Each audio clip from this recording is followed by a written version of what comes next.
नमस्कार, मैं हूं आपके साथ ज्योति कनौजिया। आज के टॉप 10 खबरों की ओर रुख करने से पहले आइए नजर डालते हैं उनकी हेडलाइंस पर। आजमगढ़ में सीएम योगी ने भरी हुंकार। उन्नाव में भीषण हादसा, एक्सप्रेसवे पर कंटेनर और कार की टक्कर। मायावती की अपील, अग्निपथ योजना ने किया निराश पर संयम बरते युवा। रीट में छोटे जिलों ने खींची बड़ी लकीर। केजीएमयू में 10% महंगा होगा इलाज। अग्निपथ योजना का विरोध तेज, लखनऊ से गुजरने वाली 40 ट्रेनें निरस्त। प्रदेश के 72 जिलों में कोविड के एक्टिव केस। सीएम योगी आज मांगेंगे निरहुआ के लिए वोट।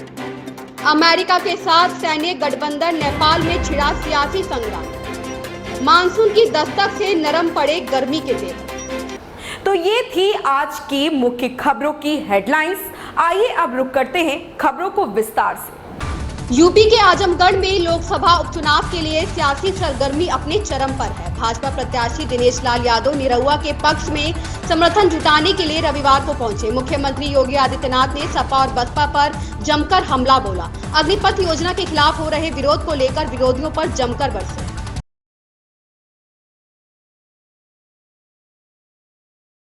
उत्तर प्रदेश के उन्नाव जिले में लखनऊ आगरा एक्सप्रेसवे पर हादसे की बड़ी खबर सामने आई है। यहां कंटेनर और सफारी कार की भीषण टक्कर हो गई। इस हादसे में कार सवार 4 लोगों की मौके पर ही मौत हो गई, जबकि 2 लोग घायल हो गए।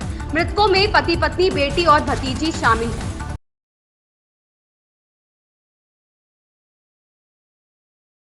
बसपा सुप्रीमो मायावती ने रविवार को ट्वीट कर कहा कि केंद्र की अल्पावधि सैन्य भर्ती योजना से युवा काफी निराश है और खुद को ठगा हुआ महसूस कर रहे हैं। हालांकि उन्होंने युवाओं से संयम बरतने की अपील की है।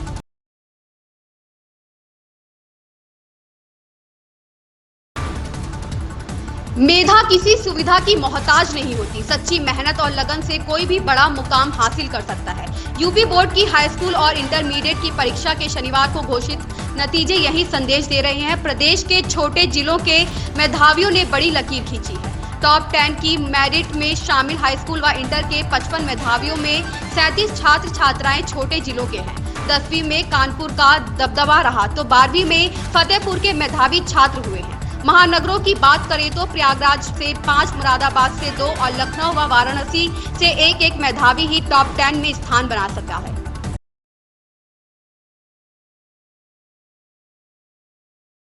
लखनऊ केजीएमयू में इलाज कराने के लिए अब मरीजों को ज्यादा जेब ढीली करनी होगी।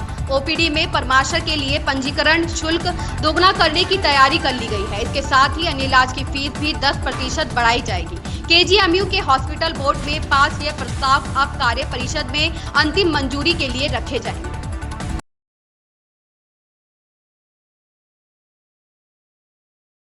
सेना में भर्ती को लेकर केंद्र की अग्निपथ योजना का विरोध तेज होने से ट्रेनों का संचालन पटरी से उतर गया है। बिहार के प्रदर्शन के चलते लखनऊ से गुजरने वाली 40 ट्रेनें शनिवार को निरस्त कर दी गई। इससे हजारों यात्रियों को परेशानी उठानी पड़ी।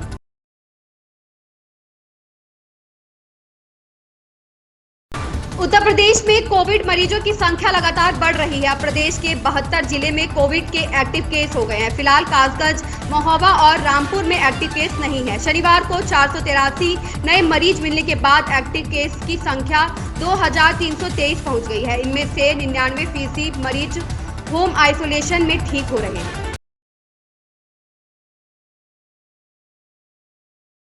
लोकसभा उपचुनाव को लेकर जनपद में चुनावी सरगर्मी तेज हो गई है। पार्टियों के दिग्गज नेताओं का जनपद में जमावड़ा हो गया है। इसी क्रम में रविवार को सीएम योगी आदित्यनाथ का जनपद आगमन हो रहा है। उनके द्वारा 2 स्थानों पर जनसभा को संबोधित किया जाएगा, जिसमें भाजपा प्रत्याशी दिनेश लाल यादव निरहुआ के पक्ष में हवा बनाई जाएगी।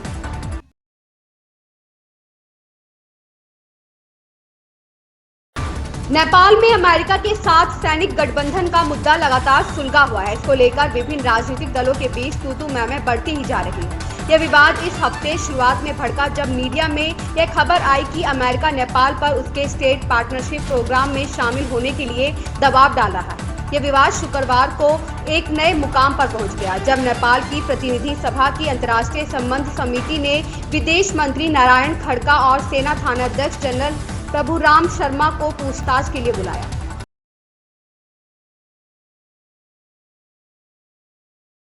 भारतीय मौसम विज्ञान विभाग के अनुसार दिल्ली में फिलहाल लोगों को गर्मी से राहत मिलेगी। यहां 21 जून तक बादल छाए रहने की संभावना बनी हुई है। वहीं उत्तर प्रदेश के अलग अलग हिस्सों में आगामी सप्ताह भारी बारिश की संभावना है। ऐसी ही ताजा तरीन खबरों से जुड़े रहने के लिए बने रहें हमारे साथ।